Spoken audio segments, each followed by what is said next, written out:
if we were to go to polls today, public opinion polling shows your party would get walloped.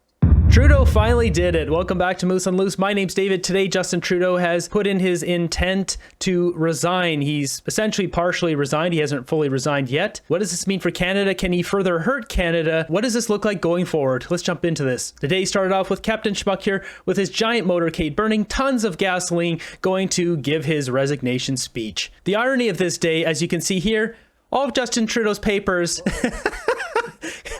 got blown off this before he could even get down there. Don't worry, there's probably nothing on there, maybe just some of his crayon drawings. What a mess. This guy can't even resign properly. He fails at everything. So Captain Cpac delivered a speech here. It's more nonsense from him. The main thing to note is his tone in this. He seems very much relieved, but also very much defeated. I intend to resign as party leader, as prime minister, after the party selects its next leader through a robust, nationwide, competitive process. He's doing this because he's got other plans and he doesn't want to burn the Liberal Party to the ground any further. It makes sense to me that, they're not calling an election now because they'd lose it. They'd lose it badly. So, I think the most significant thing out of his statement, well, there are two things for me. Firstly, he looked relieved. Like, his face says it all here. He's almost crying because he knows, even though he's a fighter, he was defeated. He knew there was no other way. He had no other options. And this was the worst option, and he chose this. He could have just called an election, which would have been best for Canadians, but he did what is best for himself once again. He was asked about the House coming back for this supply vote at the end of March, and he said, if they want to vote us down, they can. I don't believe him for a minute. That tells me that they have got another Axis of Weasels deal with the NDP to get them through that vote. The government is not going to be defeated. It's going to keep going because there's no way that they've decided to be defeated during the middle of a Liberal leadership race. No way. The odds of this are unlikely, but Jagmeet could turn on his own words. Let's take a look at that. Jagmeet Singh came out with a tweet and then a press release. It says, blows my statement about Trudeau's resignation. Justin Trudeau's let you down over and over. It doesn't matter who leads the Liberals. It doesn't matter who leads the Liberals. They don't deserve another chance. This is coming from Jagmeet Singh. We've got this one here. It says, he's got the same statement that he had on his tweet. The problem is not just Justin Trudeau. It's every minister that's been calling the shots. It's every Liberal that looked down their nose at Canadians who are worried about high costs and crumbling healthcare. The Liberals do not deserve another chance, no matter who is the leader. If Jagmeet goes against his own words on his own press release, this isn't on Pierre Poilievre's confidence motion, this is on his own press release, he'll end his own career. So will he go against that? I don't think so. I mean, I don't believe the guy. He's a liar. I give it a 50-50 chance. Maybe Carney comes in, he's like, oh, well, Carney's such a good guy and he's got nice blue socks, so yeah, I decided to make a deal with him, and then they continue the government all the way until October for the election. That is a possibility. Jagmeet is a snake, so I give it 50-50. There's a whole bunch of Liberals that came out and gave their tweets, and, they're all doing their thing because they all want to be the leader now. Opposition leaders, obviously, we've been talking a lot about them because this means that their strategy has to change in the short term and then probably in the long term. What are we hearing from them? Well, yes, their strategy has to change because, calculations were based on facing Justin Trudeau, and that has obviously changed. But as you heard, both in video and through statements, this changes nothing, according to Pierre Poilievre. He said that essentially, what has really changed when everyone who supported the policies in the government, whether we're talking about MPs or cabinet ministers, will continue on, and many of them be leadership hopefuls as well in terms of. I mean, Poilievre's right in this. This really hasn't changed anything because the government's just going to keep going on. Canadians are still going to suffer for another 3 months. The only thing that's changed is now Trudeau is signaling that he will step down. And I'll break down here in a minute what powers he still has. He has a few. He could go scorched earth. But really, this should be a hopeful, joyous moment for Canadians. I wouldn't get too worried about Justin Trudeau anymore, but he may go out with a bang. So given that Liberal MPs and leadership contenders unanimously supported everything Trudeau has done, why dump him now, right before an election? Have they had a change of heart? Is it because they feel guilty that they doubled housing costs, hiked taxes, unleashed crime, broke immigration, forced a quarter of the population into poverty? No. They continued supporting Trudeau when he did all of those things. No, their only objection is that he is no longer popular enough to win an election and keep them in power. They want to protect their pensions and paycheck by sweeping their hated leader under the rug months before an election to trick you and then do it all over again. So one thing to note about that, with this prorogation, we've gotten rid of Bill C-63. Everyone rejoice for that. That bill is gone. All the bills have been wiped off the table now. We've also got rid of that nasty bill that was going to try to extend the election another week and give all the crumb-snatching MPs their pensions. That's been wiped off the table too. So we've gotten some benefits here today. So we really should celebrate. Now, what's interesting is the message from Jagmeet Singh, the NDP leader, not entirely different in tone, also saying this changes nothing because it's not just about the leader, and a selection of a new leader will change nothing. And clearly both still positioning themselves as if, and we probably will be, in an election soon. So this is less about thanking Justin Trudeau for his service and more about still trying to push forward with their messages as we head into an election year. The idea of thanking Trudeau for his service is the most ridiculous thing I've ever heard in my entire life. Justin Trudeau has been the worst prime minister in Canadian history. No one should be thanking him. That man has been an absolute disgrace. He is a loser. He's a failed prime minister. We also heard from Bloc Québécois leader Yves-François Blanchet, who was asked when there is a new Liberal leader, if that leader were to approach the opposition. So no matter who it is that takes over this Liberal Party, you will not work with them. The institution we are facing is the Liberal Party of Canada. It has been deeply transformed by Mr. Trudeau, and there is no possible way for this party to become something else in a few weeks. So we are facing the same people with the same values, the same ideology. We have to go in elections. Really quickly, your reaction to Mr. Trudeau's resignation this morning? All of it? Yes. I doubt it. I believe that Mr. Trudeau was right making the decision he made, even if it will cost us a few weeks before we get into elections, which is absolutely required. There is no significant difference between the Liberal Party that we know and the Liberal Party that will be presented to us after there's a new leader to that party. So there's only one way which is relevant for Quebec and I suppose for Canada, is for the population to be called to choose a new parliament composition. So you heard it here. Blanchet said he's not going to support Trudeau. He's a smart politician. He waited for the right moment to try getting as much support as possible for the Bloc, which is what he's got right now in the polls. And now he's just going to stick to his guns, and he's going to try to lock that in seats in the House. Jagmeet was also asked if he would support the Liberals even after they switched the leader. The first confidence motion before Parliament is going to be the throne speech. Will the NDP vote to bring down the government at the throne speech? Yes. Whatever the vote is, there will be a vote of confidence. New Democrats will be voting against this government for an election where Canadians will have a choice. He's on camera now saying that he's not going to go back against this. He would just end his career completely. Unless there's some dirty back-end deal where someone's paying him briefcases of cash to do this, which is possible. Who knows? 50-50? Is it 70-30? Is it 90-10? What percentage here that he goes back on his word? The Liberals have let you down. They've let you down again and again. It doesn't matter who the leader is. The Liberals have let you down. They do not deserve another chance. This is pretty definitive, so I don't know. We'll see what happens. Okay, and there's lots of reaction, obviously, Karina, from other parts of the country. What can you tell us about that? Well, and interestingly, a lot of them from the names that we've been talking about all day about potential leadership hopefuls.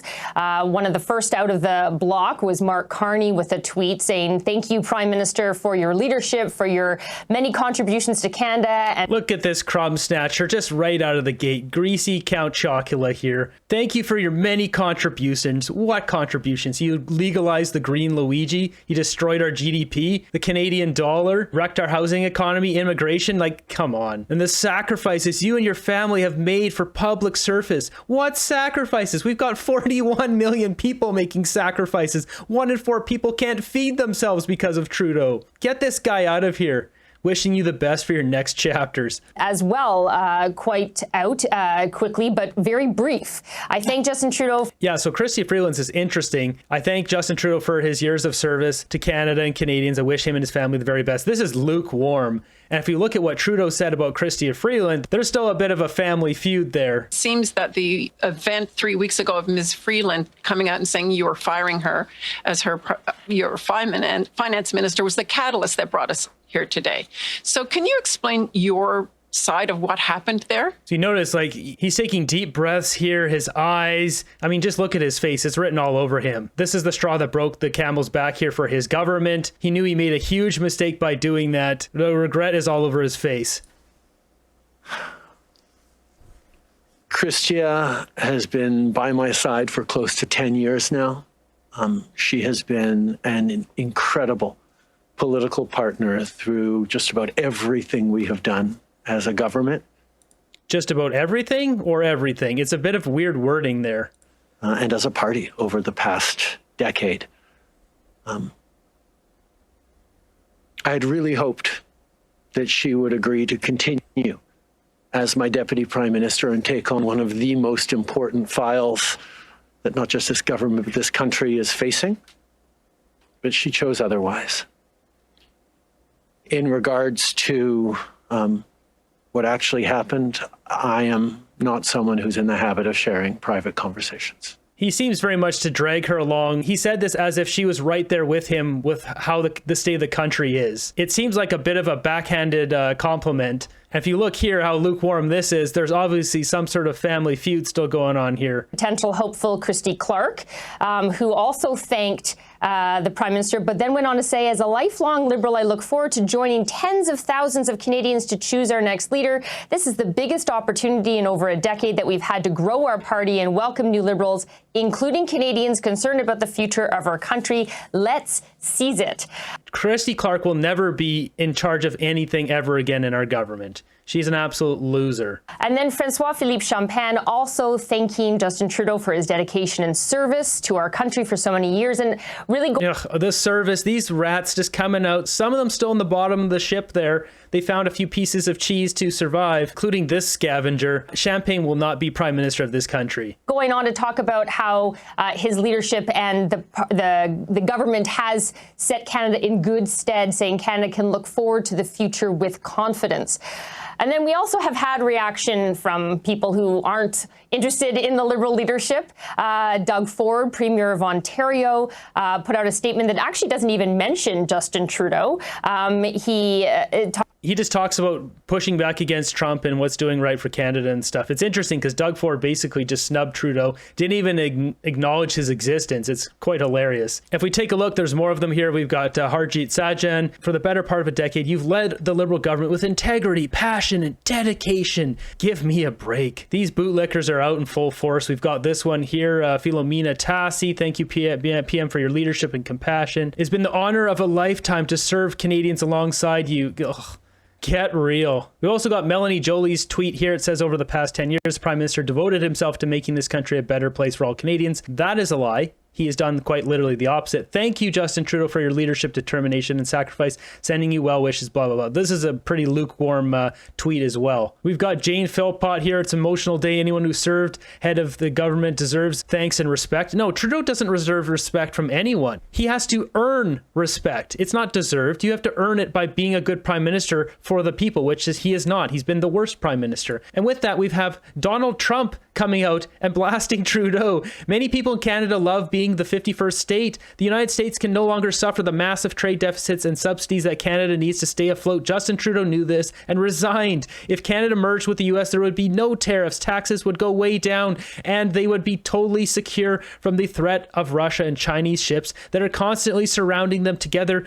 What a great nation it would be. He is just continually trolling Justin Trudeau, even on the day that he's putting his intended resignation. This is hilarious. We've also got this guy here, Sachet Mara. This is the president of the Liberal Party. Liberals across the country are immensely grateful to Justin Trudeau for a decade's leadership, yada, yada, yada. He has been a bad leader. Wake up, guys. We even got Lazy Bones David Eby here licking Trudeau's boots. While we didn't always agree, I want to thank Justin Trudeau for his service. We worked on many important issues, including partnering to lowering the cost of healthcare for families. Today, we must come together, protect Canadian workers and businesses against UF tariffs. You forgot to mention that whole safe supply thing that has devastated our province, Eby. Did you want to mention that one? That was your main thing you worked with Trudeau on. As you can see, I replied here, resign, traitor. And this guy, so you can see here, this is the sitting schedule for the Legislative Assembly in British Columbia. These colored ones are the days they sit. This is so sad. This is 4 days a week, 17 weeks they have to sit. Like, this is lazy. A not so gentle tweet from Jody Wilson-Raybould saying that the PM did not sound like he wanted to go and was sadly not too gracious, but he is going. She does thank him for his service, but saying now that they can finally turn the page.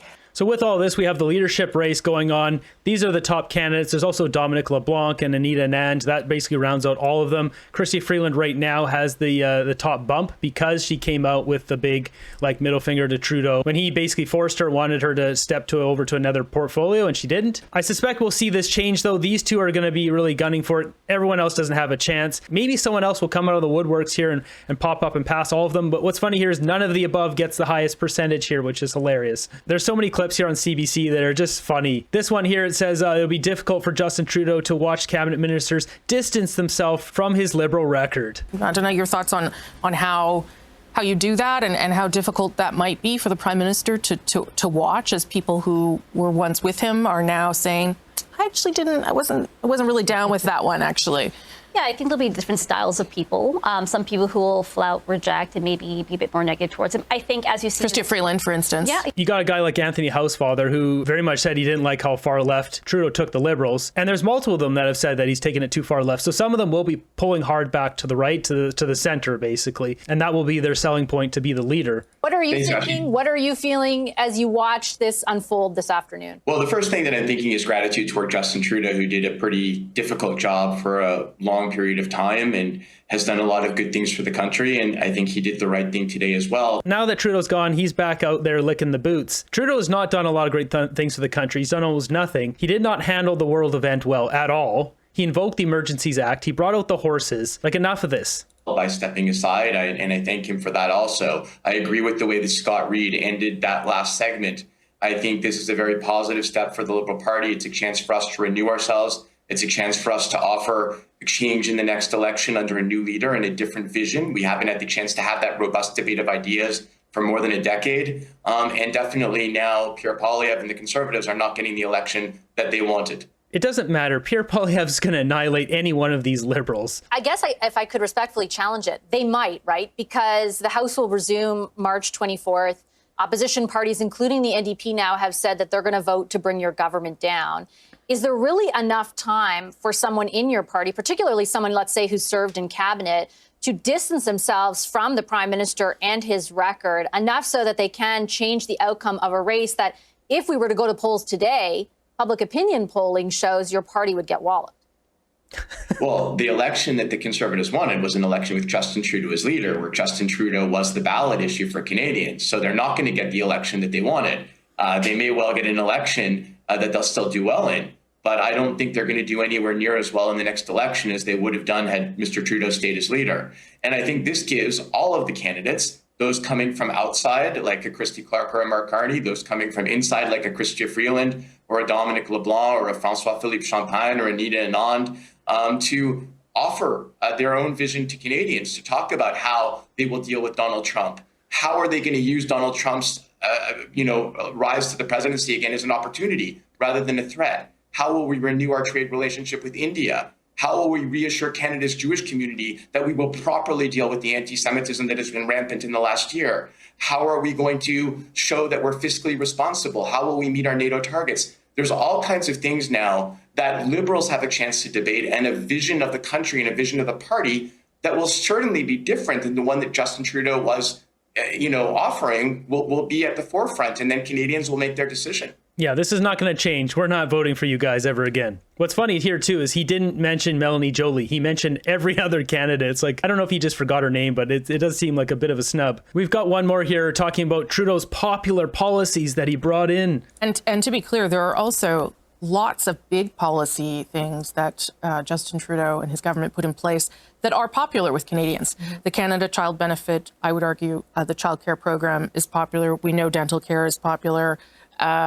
Legalizing cannabis, I'm going to argue, is popular. So those are things that you could say I was part of the government that brought those into place and sort of push aside the things that didn't make sense. Yeah, do we want to destroy our entire economy, the GDP, our dollar, inflation, all of that for those three programs? No. So let's break this down now. There's a lot of people worried Trudeau's not going to step down. He said he intended to resign, but he won't resign. When it comes down to it, he really doesn't have many options. He has a couple of options, but really Canadians shouldn't worry. You should take a breath of relief. He will go. He might be kicking and screaming to that final last day on the 24th, but let's just break this down here. So the election's going to come either May 1st or October 20th. That's basically, it's one of those two. The reason for this, they come back on March 24th. They have to have a throne speech. If Jagmeet says what he does, the Bloc and the Conservatives all vote against that, then it's 36 days minimum to campaign for the election. That brings us to May 1st. Now, if the campaign goes longer than 36 days, it could be the middle of May. It could be 15 days later, it could be towards the end of May. The election will come either in May or October 20th. The other option is Jagmeet breaks his word. He makes a deal with Mark Carney or Chrystia Freeland and then takes us all the way till October 20th. Now, if Justin Trudeau wanted to go full scorched earth, just so we can break this down here so people can not worry, say if he gets until March 24th and he says, you know what, I intended to resign, but I'm not going to resign. His only options right now as Prime Minister are a couple. Because Parliament is prorogued, he can't pass any bills, there's no new money, there's none of that. He can only do a couple things. He can still invoke the Emergencies Act. There's a few different branches of that. Public order, which is what he used during the Freedom Convoy to break up protesters who are angry with his policies. Public welfare, which includes national disasters. International, so say if aliens came to invade us, or a war emergency if he wanted to send us all over to Ukraine. So he still has powers over the executive branch, but if he invokes the Emergencies Act, say on the 24th, he still has to convene with Parliament after 7 days. It is in the law. He can't go past 7 days. So he could technically, he would probably get sued, but he could push it back 7 days. Why would he do that? That would make no sense. But if he wants 7 more days of power, he wants to skip out on the Liberal leadership race, he wants to skip the confidence vote, he could technically push that back 7 days with Mary Simon's approval. There's no reason he would do that. He'd probably just get sued. But the other things he can do is he can dissolve Parliament right now and call an election. The other thing he can do while being prorogued, but still having control of the executive branch, is he can still do foreign affairs stuff. He can still go meet at the G7, the UN, the G20, all that stuff. He can still fly around the world and go meet world leaders, keep spending our money, taking his kids on lavish vacations. I'm guessing that's probably what he will do. He'll just start taking his kids around the world and say he's meeting with the leader of Vietnam, the leader of Japan, the leader of South Africa, and just start burning up more of our money, because that's really the only thing he's got left to do. Technically, the Emergencies Act, he could use it to postpone an election, but because the election's not coming soon enough, that's not going to happen. And if he did that, and it was for political reasons and undemocratic, he would get sued. And it's only a matter of time, because if he was doing that and the police weren't going to arrest him, then Canadians would arrest him. So he's not going to do that stuff. People shouldn't really worry about Trudeau anymore, aside from him going around the world, being a buffoon for the next 3 months and probably spending a whole bunch of our money going to meet with world leaders and eating fancy sushi in Japan. So basically, these freeloaders are just going to get paid a bunch of money and do nothing for the next 3 months. They are supposed to be working in their constituencies. They'll be campaigning, but basically they're going to be freeloading off of us. But they've been doing that for 9 years now, so nothing's really changed there.